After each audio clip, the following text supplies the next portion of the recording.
नमस्कार welcome to उज्ज्वलार्स।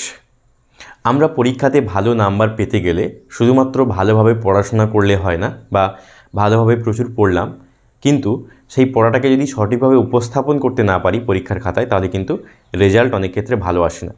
তাই আমাদের করণীয় হচ্ছে যে ব্যাপারটা আমাদের বাড়ি থেকেই সেই পরীক্ষার প্রস্তুতিটা নেওয়া উচিত। সেটা কিভাবে?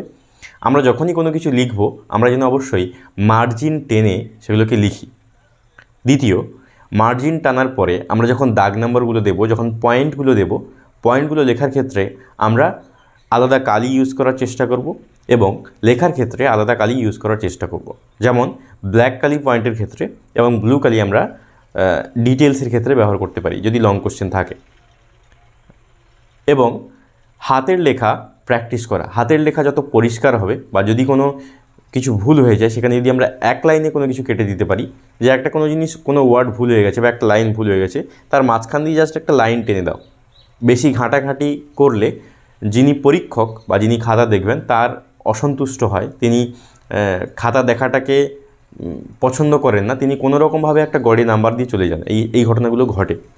তো প্রথম কথা হচ্ছে মার্জিন টানবে, সেকেন্ডলি হাতের লেখা পরিষ্কার করবে এবং থার্ডলি পয়েন্টগুলোকে আলাদা আলাদা করে লিখবে। এবং এগুলো ফলো করার পরেও যেটা সবচেয়ে বড় কথা সেটা করতে হবে, সেটা হচ্ছে পড়াশোনা করতে হবে এবং neat and clean, Abol Tabol না লিখে যেটা ওই প্রশ্নের জন্য প্রযোজ্য সেই উত্তরটাকেই লিখতে হবে। তবেই কিন্তু একটা ভালো রেজাল্ট করা যেতে পারে। ধন্যবাদ এত সময় ধরে ভিডিওটি দেখার জন্য। পরবর্তী ভিডিওর জন্য সাবস্ক্রাইব করে রাখুন। ভালো থাকবেন।